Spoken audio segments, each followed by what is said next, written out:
Welcome students. आज हम बात करने वाले कक्षा 8 के मॉडल पेपर के बारे में, जो आपके एग्जाम की दृष्टि से बहुत महत्वपूर्ण रहने वाला है। ये पेपर आपको एग्जाम में 100% अंक दिलाएगा, ये हम कहते हैं। तो क्लास को पूरी देखें, वीडियो को, मॉडल पेपर को पूरा समझें, एक एक लाइन का ध्यान रखें। इसमें आपके 2.5 घंटे का पेपर होता है। इंग्लिश मॉडल पेपर हम समझेंगे। ये एग्ज़ाम में 2.5 घंटे का पेपर होगा और क्लास 8 के लिए ये बहुत महत्वपूर्ण रहने वाला है। और इसमें मैक्सिमम मार्क्स जो है 80 मार्क्स आपको मिलेंगे। सारे क्वेश्चन यदि आपने सही किए हैं तो। प्यारे विद्यार्थियों, बढ़ते हैं पहले क्वेश्चन की ओर। पहले क्वेश्चन आपको आपकी स्क्रीन पर ये रहा। आपको पार्ट वन के अंदर आपको लगभग 7-8 क्वेश्चन देखने को मिलेंगे, जो या तो आर्टिकल के आएंगे, या प्रीपोजिशन का आएंगे, या ऑपोजिट्स के आ सकते हैं, या साइनोनिम्स के आ सकते हैं। इस प्रकार के आपको कोई भी क्वेश्चन आपके जो कोर्स में जो टॉपिक है उस टॉपिक के अनुसार कोई भी क्वेश्चन आपको आ सकते हैं। वस्तुनिष्ठ क्वेश्चन आएंगे, ऑब्जेक्टिव टाइप के क्वेश्चन। तो हम पहले क्वेश्चन की बात करें प्यारे विद्यार्थियों। इनसाइड द बॉक्स के अंदर की तरफ देयर वाज एनवलप, अर्थ होता है वहाँ पर एक लिफाफा था। वहाँ क्या था? लिफाफा। इस खालिस्तान में क्या बनना है हम देखेंगे कि ए, एन और द, और इनमें से कोई नहीं। तो ये आर्टिकल्स की बात हो रही है। किसकी बात हो रही है? ए, एन और द। तो आर्टिकल्स की बात करें तो आर्टिकल्स का रूल ये कहता है कि यदि किसी वर्ड के शुरुआती लेटर आपके वोवल हैं, इसमें वोवल दिखाई दे रहा है, वोवल है तो हम ए एन आर्टिकल के पर का प्रयोग करते हैं। इस ए एन में भी एक रूल ये करता है, इसको यदि हिंदी में उच्चारण लिखें, इस वर्ड का हिंदी उच्चारण लिखें तो एनवेलप है जिसमें ए आता है शुरुआत में। तो इसमें ए ये क्या हो गया? ये स्वर हो गया। तो हिंदी का भी पहला अक्षर स्वर हो और इंग्लिश का भी पहला लेटर वोवल हो, तो हम इसमें ए एन आर्टिकल का प्रयोग करते हैं। तो इसमें हम सीधे सीधे क्या भरेंगे? A N. ये हो गया क्लियर? बहुत आसान, बहुत सटीक। क्वेश्चन नंबर दूसरे की बात करें। Which of the following is not related to the word kingdom. Kingdom का अर्थ होता है साम्राज्य।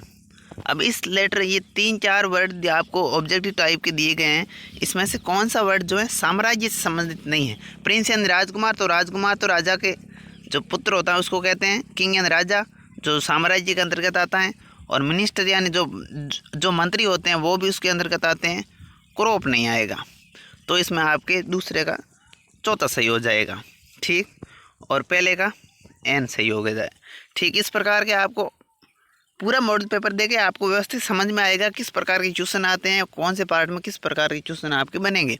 तो पहले पार्ट में आपको ऑब्जेक्टिव टाइप के क्वेश्चन बनेंगे, लगभग 7-8 क्वेश्चन आएंगे, उसमें से आपको व्यवस्थित करने हैं।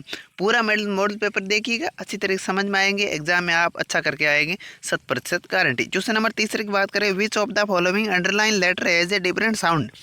कह रहे हैं कि आपके जो अंडरलाइन वर्ड किए हुए हैं, इसमें अंडरलाइन ए किया हुआ है, तो इसमें आपको कोई एक ऐसा ए है जो अलग ध्वनि दे रहा है।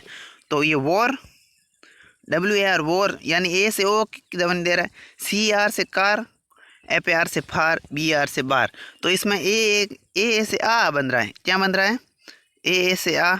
लेकिन यहाँ पर वॉर में ओ की ध्वनि आ रही है। तो इसमें ये पहला आपके इसमें ये सही हो जाएगा, क्योंकि ये डिफरेंट ध्वनि यानी अलग प्रकार के साउंड ध्वनि दे रहे हैं उच्चारण करने पर। ठीक हो गया पूरा। क्वेश्चन नंबर चौथे की बात करें। आई वाज यानी मैं था, पास्ट कंटिन्यूस टेंस की बात चल रही है।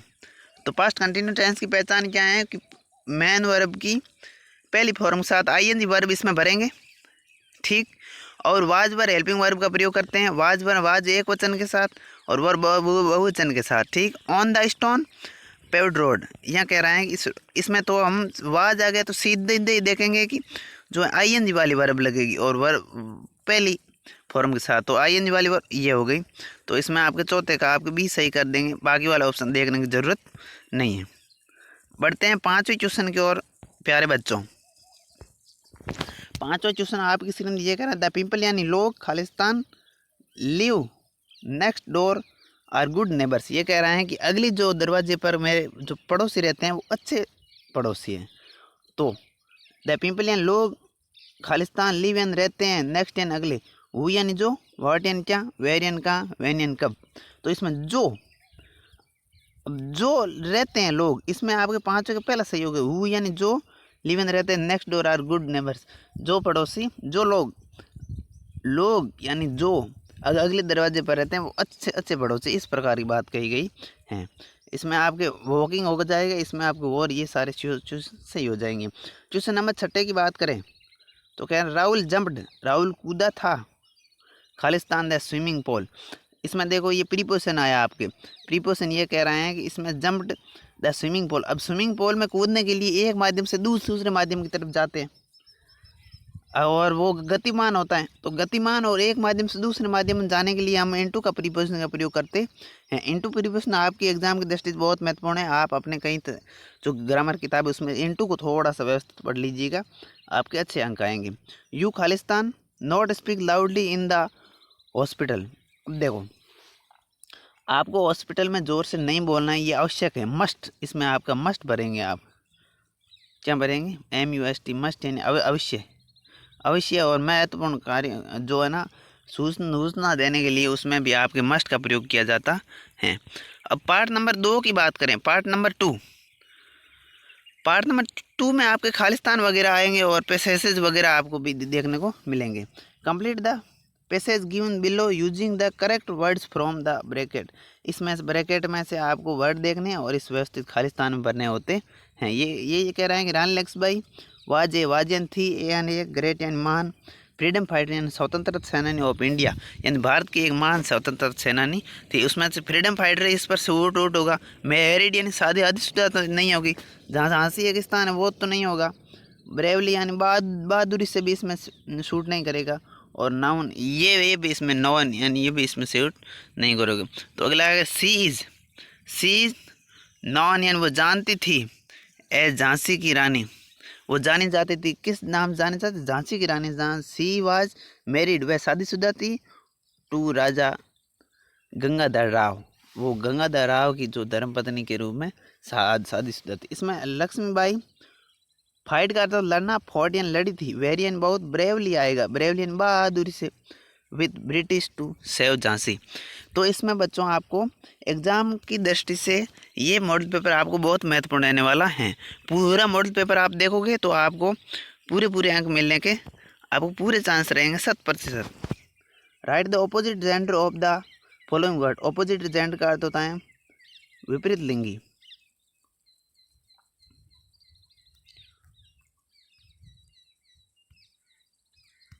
विपरीत लिंग यानी उल्टा, इसका लिंग का चेंज करना था आपको। जेंटलमैन यानी सज्जन और लेडी यानी एक सज्जन महिला, एक आदर्श महिला, उसको कहते हैं लेडी। जेंटलमैन यानी सज्जन पुरुष। ऑर्सियन घोड़ा, मेरियन घोड़ी। इस प्रकार आप ऑपोजिट वर्ड में शुरुआती लगभग शुरुआती आपकी ग्रामर में जो है 10 मॉडल पेपर इसमें आप 10 ऑपोजिट जेंडर याद कर लीजिएगा, आपके एग्जाम की दृष्टि से महत्वपूर्ण रहेंगे। Write the missing letter in the following words. इसमें आपको मिसिंग लेपर्ड की स्पेलिंग भरी, LEOPARD। सिनेमा की स्पेलिंग बनी है। ये तो आपके जनरल जो वर्ड है वो हमेशा यूज होते हैं, वही वर्ड आए हैं।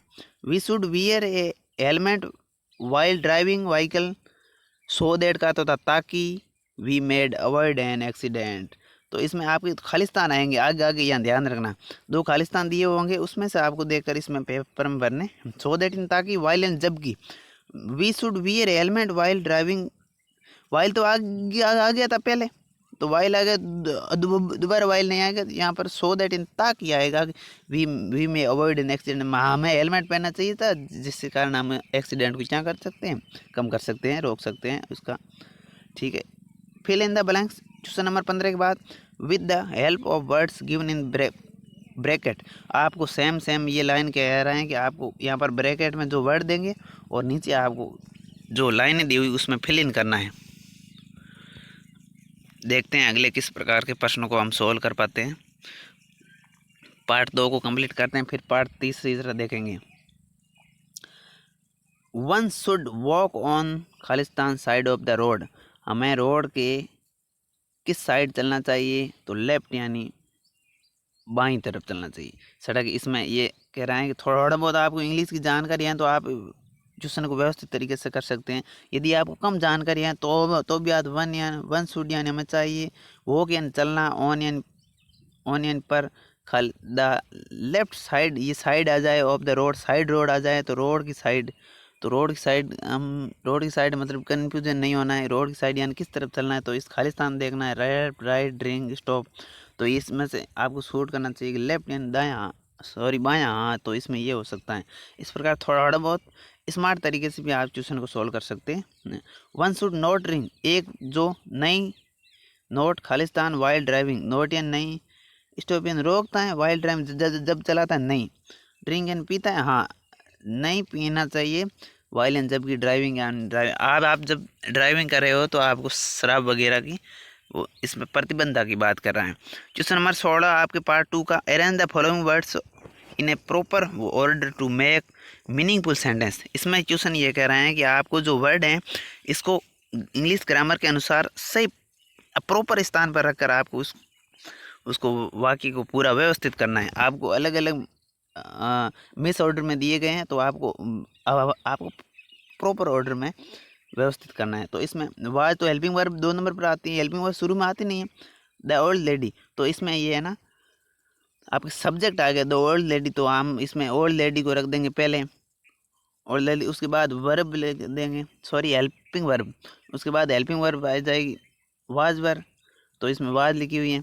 सिटिंग 3 नंबर पर वर्ब आ जाएगी, ठीक, और 4 नंबर पर यही बचा है पीछे, तो पहला दूसरा तीसरा चौथा। ध्यान रखना ऑब्जेक्ट सबसे लास्ट में आता है, शुरू में किसी व्यक्ति का नाम या किसी सब्जेक्ट यानी किसी कोई व्यक्ति है और सरप्रोनाम वगैरह हैं तो वो सबसे पहले लिखे जाते हैं, उसके बाद हेल्पिंग वर्ब लिखी जाती हैं और उसके बाद जो वर्ब आती हैं, ध्यान रखना वर्ब 3 नंबर पर, उसके बाद ऑब्जेक्ट वगैरह जो पीछे हैं स्थान समय आदि वो लास्ट में लिख देते हैं, ठीक, ये हो गया। अब इसमें देखो ये इसने सोल ऑल किया किस the lady was sitting in a wheel chair, ये व्यवस्थित कर दिया। इसमें ये भी करना है तो इसमें सबसे पहले इसने क्या रखा मोन इन करता सब्जेक्ट रख दिया, ये इज यानी है हेल्पिंग वर्ब है, तो इसमें 2 नंबर पर हेल्पिंग वर्ब रख दिया मैंने कहा था ना, और 3 नंबर पर ये आर्टिकल आ गया, 4 नंबर पर ये ऑब्जेक्ट आ गया ऑनेस्ट बॉय यानी ईमानदार लड़का। अब बच्चों महत्वपूर्ण एग्जाम में पार्ट 3 का सबसे महत्वपूर्ण टॉपिक है पैसेज। सबसे ज़्यादा अंक आपको पैसेज से ही मिलेंगे। यदि आप पैसेज सही तरीके से कर लेते हो तो आपको पूरे में से पूरे अंक आने की, और इसमें आप लगभग 70% कवर कर लेते हो। सबसे ज़्यादा अंक पैसेज में, देखो पैसेज को व्यवस्थित तरीके से पहले तो पढ़ना है। All these thought led me to question myself as to my people climb mountains, it is not easy to answer the question, the simplest answer would be as other have said because it is there. अब मान लो आपको English पढ़नी आ रही है, आपको इसका हिंदी अनुवाद करना आ रहा है, तो 100% आप कंपटीशन के दौड़ में हो, ठीक। यदि आपको इंग्लिश पढ़ना ही नहीं आ रहा, आपको पेपर सॉल्व करना है व्यवस्थित तरीके से, तो किस प्रकार करेंगे देखिए। ये थोड़ा इंग्लिश ग्रामर की दृष्टि से सही नहीं है, लेकिन हम किस प्रकार इस पेपर को व्यवस्थित तरीके से इंग्लिश की दृष्टि से हम इसको पूरे अंक हमें एग्ज़ाम में पूरे अंक लाने तो किस प्रकार कर सकते हैं। यदि आपको क्लास में व्यवस्थित तरीके से कराया गया है सर के द्वारा तो ठीक, बहुत बहुत बहुत बढ़िया बात। यदि आपको समझना है तो क्लास में ध्यान देते। यदि आपको अब एग्ज़ाम नज़दीक है और आपको एग्ज़ाम क्रैक करना है तो आपको किस प्रकार करना है कि आपको जो इसमें वर्ड दिख रहे हैं टेक डिलाइट इन, तो इसमें ये सेम वर्ड आपको इस ऊपर वाले जो पैराग्राफ में देखना है और उस पैराग्राफ में देखकर आपको पूरे करने हैं, ठीक। जैसे यहाँ पर a man takes delight in overcoming obstacles, तो इसमें ये रही लाइन यहाँ पर इट प्रेजेंट ग्रेट ये डिफिकल्टीज, इसके बाद man takes delight in overcome obstacles, क्योंकि यहाँ पर टेक डिलाइट आया था तो यहाँ पर टेक और डिलाइट ये पर लिखा है, यहाँ पर लिखा है ना, तो यहाँ पर सेम इस सेंटेंस में आप जाओगे पीछे ये वर्ड आपको इस यहाँ से मिल गया, तो इसमें ये मैन भी साथ में मिल गया, तो मैन भी साथ, तो फुल स्टॉप यहाँ पर पीछे है, तो इस आगे जहाँ तक फुल स्टॉप आए वहाँ तक चलकर आपको वहाँ पर फुल स्टॉप लगकर पूरा सेंटेंस यहाँ नीचे उतार दोगे सेम, तो आपके पूरे अंक आ जाएंगे। ये ग्रामर की दृष्टि से व्यवस्थित सही नहीं है। ग्रामर की दृष्टि व्यवस्थित ये है कि आप इंग्लिश ग्रामर पढ़ के जाइए और आपको व्यवस्थित तरीके से चूसन जैसे वही वर्ड वगैरह लगे हुए हैं इसको हटाना है, यदि आप उत्तर कर रहे हो तो ये वोट और क्वेश्चन मार्क पीछे से ज़रूर हटाना, ये भूलना मत, आपकी क्वेश्चन आंसर सही होगा। ठीक। What does the narrator ask himself, ये लाइन ये कह रही है इंग्लिश ग्रामर देश, सुनिएगा कि नरेटर यानी वक्ता जो बोलने वाला होता है, आस्क हिमसेल्फ वो जो कहने वाला है वो खुद को क्या पूछता है, वो ये इसमें बात कही गई। तो the narrator ask himself why people climb mountain, वो पूछता है कि लोग जो हैं पर्वतों पर क्यों चढ़ते हैं। इसका उत्तर ये हो गया। ये इसमें से आपके ऊपर जो है, ऊपर इस पैराग्राफ में कहीं दिया गया है, वहाँ से आपको इसका उत्तर ढूंढ कर इसने लिखा है। ठीक। बात करते हैं आगे बात करते हैं कि what according to the narrator यानी जो वक्ता या लेखक हैं, वो लेखक के अनुसार क्या है कि a climb to summit means a climb to a summit, इसका अर्थ क्या है लेखक के द्वारा।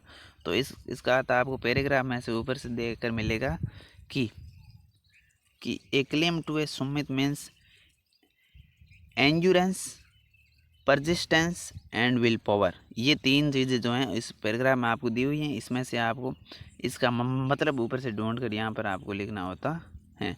जो आपको यहाँ पर दिखेगा मैं आपको बता देता हूँ। जैसे यहाँ पर लिखा गया था ये सुमित मीन्स, इसमें क्वेश्चन में देखो यहाँ पर सुमित ये मीन्स लिखा हुआ था। तो सेम मैं आपको यहाँ बता देता हूँ कि ये पढ़ा सुमित मीन्स। तो आपको इसमें से पीछे जाना था फुल स्टॉप तक, पीछे इसका बाकी फुल स्टॉप यहाँ है। यहाँ शुरू करते हैं, यहाँ से शुरू करते करते सेम पूरा आप इसमें नीचे लाइन में ये सेम लिखा है। देखो बच्चों, ये देखो ये। तो आप इस तरह पैराग्राफ को सोल्व कर सकते हो। मैंने पैराग्राफ को सोल्व करने का तरीका आपको व्यवस्थित तरीके से समझा के दिया है। और इसमें अगले क्वेश्चन ये कह रहे हैं कि वाट अट्रैक्टेड द नरेटर। अब जो नरेटर यानी लेखक जो था वो आकर्षित किससे हुआ, तो माउंटेन्स अट्रैक्ट्स द नरेटर। तो माउंटेन के बारे में सारी इसमें पैराग्राफ में था। तो अब इसमें माउंटेन्स यानी पर्वतों से वो अट्रैक्ट हुआ था। तो इस प्रकार आप लिखोगे तो आपके क्वेश्चन पूरे में से पूरे सही होंगे, पूरे अंक आएंगे। तो इसमें identify the word opposite word of given below. अब पैसेज में से आपको विलोम शब्द नीचे से दिए गए हैं और आपको इसको विलोम शब्द लिखने हैं। इसमें देखो डिफिकल्ट का अर्थ है कठिन और इजी यानी आसान, गिव यानी देना, टेक यानी लेना। इसमें आपके ऑपोजिट ये सेम इस तरह पर होगी तो आपके पूरे अंक आएंगे।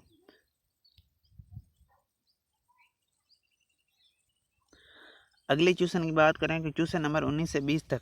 तो read the passage carefully and answer the question below. अब पैसेज को सेम तरीके से आपको पढ़ना है और आपको 19 से 20 क्वेश्चन तक आपको इसके उत्तर देने हैं। क्वेश्चन ये कह रहा है कि 13-year-old Meghna was swept away along with her parents and 77 other people। वो गई थी वहाँ पर along 13 years old मेघना। अब जो 13 years यानी 13 वर्ष की जो लड़की थी मेघना, वो उसकी बात हो रही है। She spend 2 days floating in a sea holding on the wooden door. Wooden door यानी लकड़ी का जो दरवाजा था। 11 times she saw relief helicopters overhead, but they did not see her. She was brought to the shore by a whale। अब देखो मैंने आपको पहले ही कहा था आपको इसका हिंदी अनुवाद करना आता है तो आप 100% कंपटीशन के प्योर दौड़ में हो। यदि आपको हिंदी अनुवाद नहीं आ रहा है, आपको पेपर व्यवस्थित पैराग्राफ सही करना है। मैंने कहा एग्जाम की ये ग्रामर देश सही नहीं है लेकिन आपको अंक लाने हैं, तो मैं इस प्रकार कह रहा हूँ कि how many people were Swift away with मेघना। तो आपको ऊपर से देखना है कि ये स्विफ्ट अवे मेघना कहाँ लिखा है। आपको देखना है कि स्विफ्ट अवे मेघना कहाँ लिखना है, कहाँ लिखा हुआ है।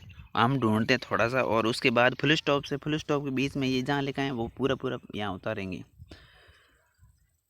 अब देखो ये पढ़ा, ये Swift away long with parent. अब स्विफ्ट अवे तो मिल गया, विद मेघना तो ये मेघना ये भी मिल गया। सी स्पेंड टू फ्लोटिंग, उसके बाद ये सेम लिखा है। तो ये आपको सेम लाइन लिखनी है, यहाँ पर फुल स्टॉप। ये पूरी लाइन भी आप यदि इसमें 77 अदर पीपल्स, ये आप 7 लिख दोगे। जैसे ये पढ़ा, Meghna's parent and 77 other peoples were swept away with her. ये लाइन आप सेम लिखते हो या फिर ये लिखते हो तो आप दोनों में सही होगी। इसमें ग्रामर की दृष्टि से इसने सोल्व किया है कि हाउ मैनी की जगह आप इसमें ये संख्या लिख दी, हाउ मैनी यानी 77 अदर्स और मेघनाज पेरेंट्स, यहाँ पर संख्या बता दी है। हाउ मैनी का अर्थ होता है कितने, पीपल यानी लोग, वरियन थे, स्वीप्ड अवे विद हर मेघना, तो मेघना के साथ कितने लोग वहाँ पर थे। तो इस मेघना के साथ स्वीप्ड अवे एलोंग हर पेरेंट्स, उसके माता पिता, उसके कौन थे, माता पिता, एंड यानी और 70 यानी 70 और 7 मतलब 77 लोग अदर थे वहाँ पर। इसमें अदर यानी अन्य, पीपल यानी लोग थे। ग्रामर की दृष्टि से ये हमने कर लिया। और यदि आपको ग्रामर भी नहीं आ रही तो आप इसमें ये स्विफ्ट अवे विद मेघना, तो स्विफ्ट अवे लिखा हुआ पड़ा है और ये मेघना लिखा हुआ पड़ा है, इसमें से आप सेम इस नीचे यहाँ फुल स्टॉप तक करोगे तो आपके पूरा ये क्वेश्चन सही होगा। समझ में आया? एक प्रश्न समझ लिया तो आपको बाकी वाले भी अपने आप समझ में आ जाएंगे। ठीक, पैराग्राफ इसी तरह करना है। पैराग्राफ एग्जाम की दृष्टि बहुत महत्वपूर्ण है, ज़्यादा अंक आते हैं तो आप ध्यान रखिएगा। तो इसमें आपके मेघना ये हो गया। ठीक, read the passage and write plural of the following words. आपको इसमें वर्ड जो आए हुए हैं ऊपर, इसमें आपको बहुवचन बनाने हैं। तो हेलीकॉप्टर लिखा है तो इसमें कोई रूल वगैरह दूसरा सेट नहीं हो रहा, तो हेलीकॉप्टर कर दिया, तो ईयर का ईयर्स कर दिया, एस लगाकर पीछे इसमें हमने क्या बना दिया, बहुवचन बना दिया। और बहुवचन बनाने के भी अलग अलग ईएस वगैरह के अलग अलग इसमें रूल लागू होते हैं, उस तरीके से हम प्लूरल बनाते हैं। लेकिन इसमें कोई रूल नहीं था, इसलिए हमने सीधा एस लगाकर प्लूरल बना दिया। Who was Almaz Javed and where did she study. अब ये पैसेज में से आया है, तो अलमाज जावेद वाज अलमाज जावेद आया है, तो Almaz Javed was a 10 year old girl. तो अलमाज जावेद जो थी, ए यानी एक 10 ईयर्स यानी 10 वर्षों की, ओल्ड गर्ल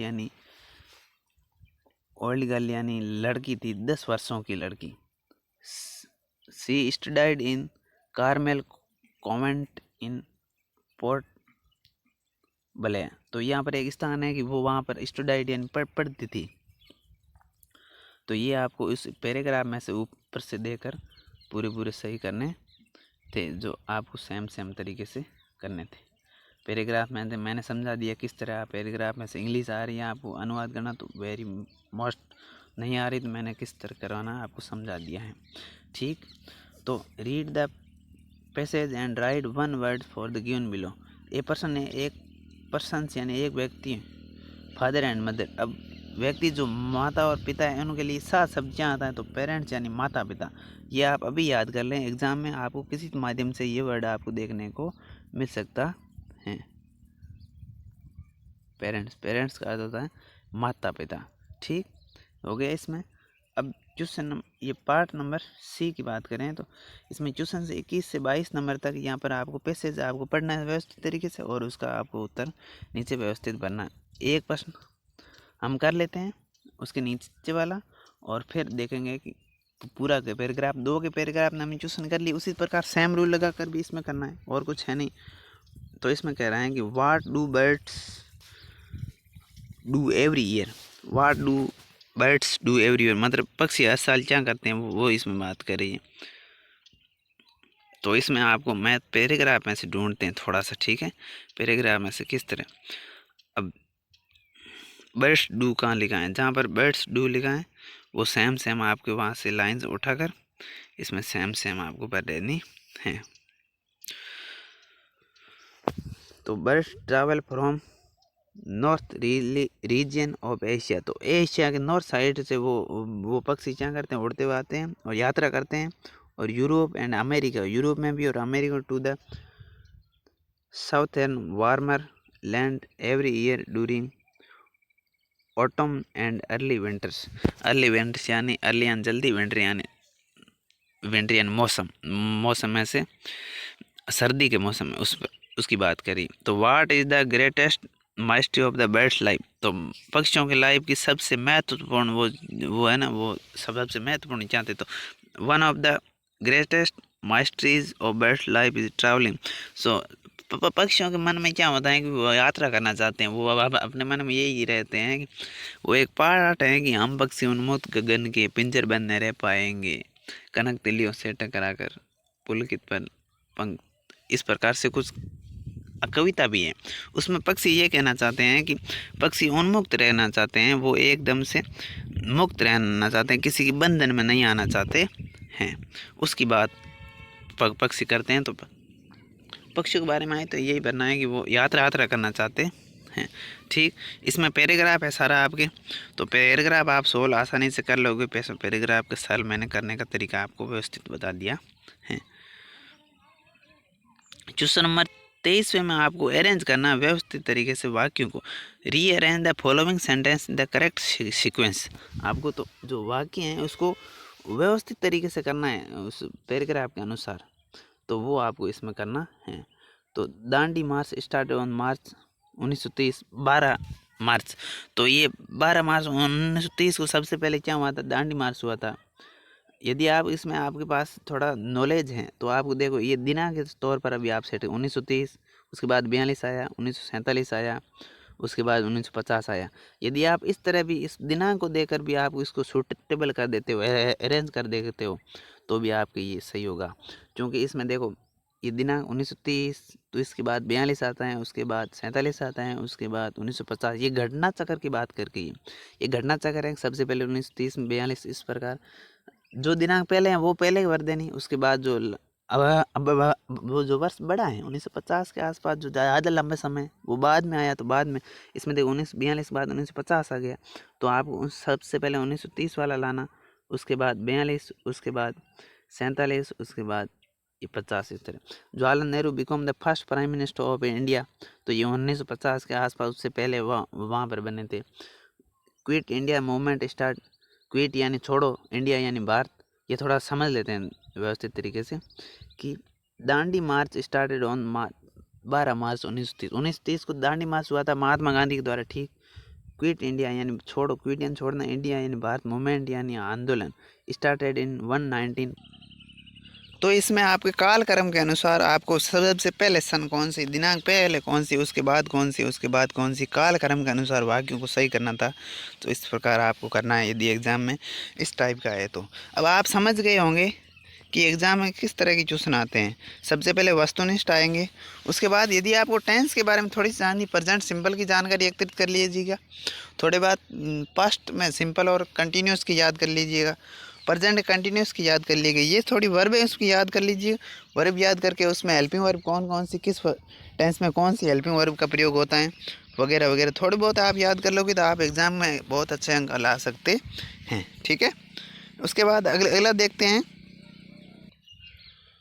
और देखें तो आपके इसमें जो है पैसेज वगैरह बहुत आपके महत्वपूर्ण रहने वाले हैं। सीन और अनसीन, आप एग्ज़ाम की दृष्टि से यदि आप प्रिपेयर हो तो आपको पैसेज सोल्व करना आना बहुत ज़रूरी है। आप अपनी क्लास को 2 बार देखें, 3 बार देखें, लेकिन आपको पैसेज सोल्व करना बहुत ज़रूरी है। पैसेज सोल्व नहीं किया तो आपके अंक वहाँ ज़्यादा कटेंगे। पार्ट नंबर 4 की बात करें, अंतिम पार्ट है। पार्ट ये कह रहे हैं कि इजी टाइप यानी निम्न लेखन आएगा। निम्न आपको जैसे पर्यावरण संबंधित हैं या कोई आपके लेटर हैं, ये याद करने बहुत ज़रूरी, इसमें आपके नंबर अच्छे आएंगे। पार्ट नंबर 4 की बात करें तो इजी टाइप क्वेश्चंस यानी निम्न से संबंधित जो है, निम्नात्मक संबंधित जो क्वेश्चन हैं, बड़े बड़े क्वेश्चन 6 नंबर के 7 नंबर के परीक्षा में आपके जो महत्वपूर्ण रहने वाले हैं। इसमें आपकी एप्लीकेशन आ सकती हैं, लेटर आ सकते हैं, और निम्न जैसे जल संरक्षण पर आ सकता है, पर्यावरण पर आ सकता है, आपके इजी इन्वायरमेंट संबंधित है, और पानी बचाओ उससे संबंधित आ सकता है, पर्यावरण से संबंधित आ सकता है, आपके पोल्यूशन से संबंधित। तो आपके इस टॉपिक संबंधित आपको तैयार करने हैं। इसमें आपकी क्वेश्चन नंबर 24 में इजी टाइप क्वेश्चन में से एक क्वेश्चन है कि यू आर अरिजीत और दिव्या स्टडिंग इन अलवर। आप जो अलवर में पढ़ रहे हैं, आप स्वयं को अरिजीत मानोगे या दिव्या मानोगे। Write a letter to mother telling her about your studies.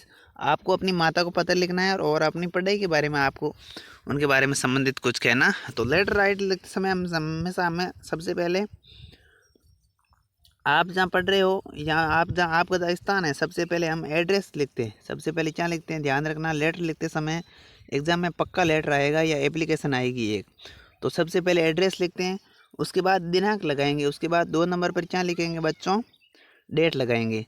ठीक, 3 नंबर पर हम संबोधित करेंगे, किसको लेटर लिख रहे हैं उसको प्रिय से संबंधित करोगे, जैसे my dear brother, my dear sister. तो यहाँ पर हम माता जी को लिख रहे हैं लेटर, तो माता जी को लिखते समय हम यहाँ लिखेंगे माय डियर मदर, मेरी प्यारी माता जी, I hope you are doing well, मैं ये आशा करता हूँ कि आप अच्छे होंगे।